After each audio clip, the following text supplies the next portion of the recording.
Alright. Yeah, God. Today I actually have notes, kind of, only because, what I'm talking about, I feel like it can be, I mean, I guess anything that I'm really interested about you can use theory for, but I think that I'm reaching the line where I should be talking about theory, only in the way that I don't want to plagiarize anyone's thoughts, because I'm not original in that sense. But also, with that in mind, why I decided to choose this topic to talk about today. Not only because it's the summer for me, so it's like, I think, kind of, God, I hope my feet are not in this. Anyways, so it kind of feels like it's more pertinent for me, but also because I think the disconnect I get with, like, academia and, like, intellectualism and, like, theory and stuff is that, like, you can say, like, a name, and, like, if I have heard about him, I immediately know what you're talking about without you having to say what it is that he believes in. But, like, that's not really the case for most people. And at the same time, a lot of, like, the reason I like theory so much is because it,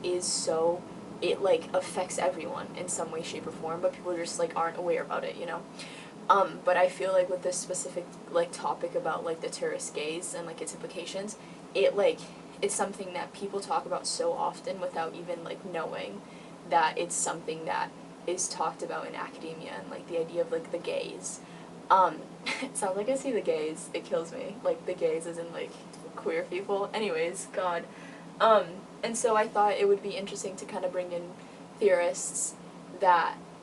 are connected to it without going deep into the theory, because I think that that part of it I also don't feel like doing either. But anyways, so the reason I had the notes is because the guy that actually coined the idea of the tourist gaze is someone I haven't read about yet, but his name is John Urry. He's British, and the little, like, 2 cents that I'm gonna say about him is that he believed in the idea that the tourist gaze was socially constructed and driven by visual consumption, which I thought was really interesting. And then also with that, the two people that I hold near and dear to my heart, even though I can't pronounce some of their names, but I'm going to try to do it in French because I've been really trying to learn on Busu, is Jean-Paul Sartre, anyways, and Michel Foucault. Especially, I think that, I'm going to just say the American version now, like Sartre, I think in my opinion, I feel like very connected to this idea of him looking at the gaze and the idea of the gaze looking back at you. And I worded that terribly, and I think my professor would have been upset and disappointed, but it just makes me think of the movie The Battle of Algiers, when there's a scene, and I can't remember anyone's name, so I apologize, but, like, the main character, he gets tripped by this, like, European guy, and they look at each other, and he's met with a gaze, like the protagonist, who's the one that's also, like, Algerian and is oppressed, and the only way he could respond to that gaze is through violence. And so, not necessarily at all to do with this video, but I just thought it was interesting. That's an implication of the colonial gaze is violence, you know, like having to only be able to respond to it with violence because you're lacking so much power, in the sense that I think with tourist gaze, one of the implications is that the only way you can meet it is by ostracizing the very tourists themselves, which, when you think about it in, like, a very micro perspective, of a specific one tourist, one person, isn't necessarily the one that's really, like, causing all the detrimental aspects of the idea of, like, the industry of, like, tourism. You know, it's not one specific person, but oftentimes I feel like the hate, like, is, like, delivered upon one person, because that's who you're seeing, and that is kind of, like, I guess, reflective of the idea of, like, the gaze of the other through, like, Sartre and, like, colonialism. But to me, I think that there's certain specific implications that I find to be the most compelling. The first one being, the dependency you have of places that are, like, heavy touristy, like, very, God, I can't even explain it, like, they have a lot of tourists, say.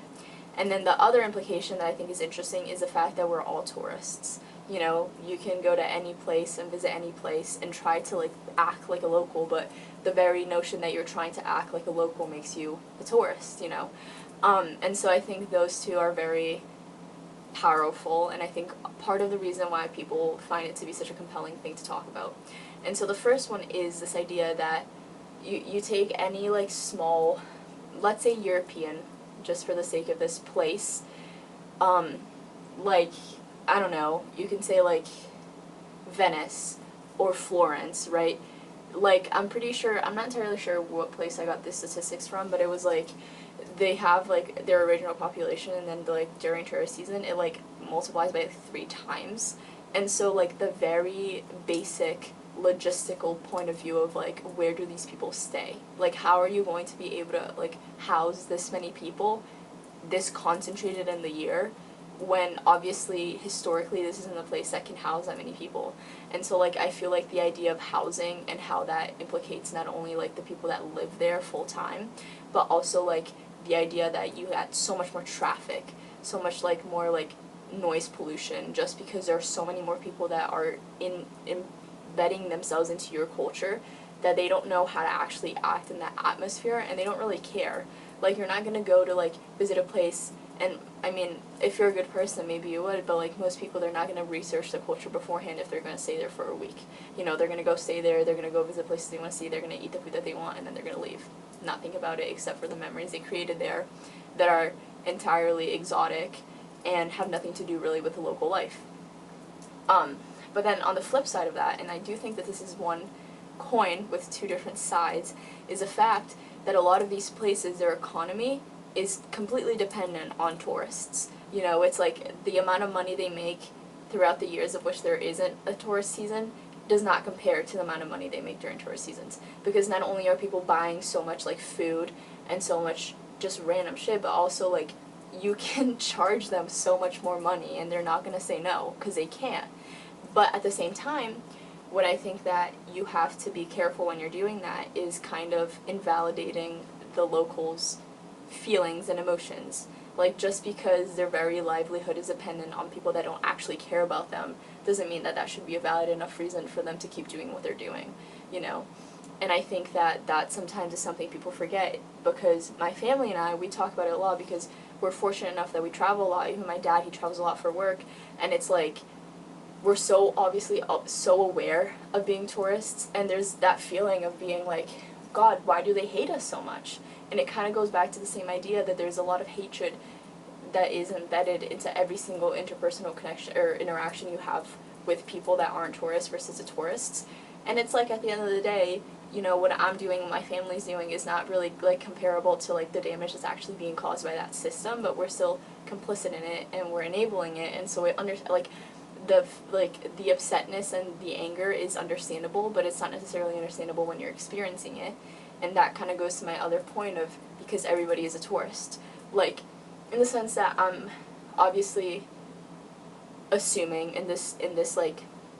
for the sake of the argument, that people have enough money to be able to like go and travel, and I understand that that's not necessarily like feasible, but in a world where it is, and in a world where even if you go to like a different town, you're technically a tourist, you know? And I think that the idea that we are, like, the positionality that we have is so flexible, I think it makes it so interesting, because there's this idea of like precarity, right? And everybody's precarious if your positionality in society is ever changing. Like, you're never actually going to feel safe, because whatever place you go to, unless you live there for X amount of years, and even if you do, you're not always considered a local. You might always have the status of being a tourist. And I think the status of being a tourist, there's a lot of privileges that come with it, sure, but at the same time, there's this alienation you get from the community, because you're never actually going to be able to see it from the perspective of someone that actually is from there. And I always thought that to be interesting, and especially when you have like anthropologists doing like ethnography, and how hard it is for you to not be like doing it from, oh my goodness, there's like the 2 perspectives, I can't remember, whatever. It's like very hard for you to be able to like effectively empathize with people that don't let you into the community simply because you're not a part of the community. Like, it makes sense, but then at the same time there's this great disconnect. And I think the implication of that too is that it becomes harder for you to feel for a community that doesn't even let you like be a part of it. In the sense that I think as humans, the only way that we can actually empathize with people is that if we're like,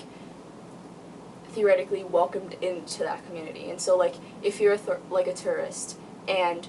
you just completely get denied by all these locals and they treat you terribly, you're not ever, like, actually going to want to do better by them. You're never actually going to want to learn their, like, customs and, like, their beliefs because they don't like you. And with good reason. Like, I think this is a very nuanced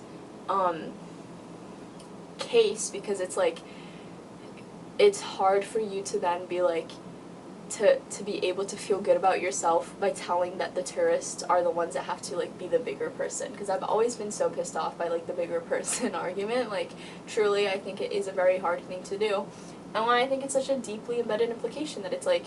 you know, I think it's good for people to be able to learn other cultures and other perspectives, but the way that we do it, I think oftentimes is so selfish, because we're going into it only wanting to, like, learn for ourselves and not learn for others, you know? So I think that maybe if we can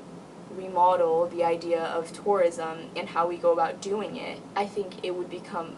way better, not only for, like, the local communities that, you know, heavily depend on tourism, but also for the people that are going there to visit these places. Like, instead of seeing it as just a place to, like,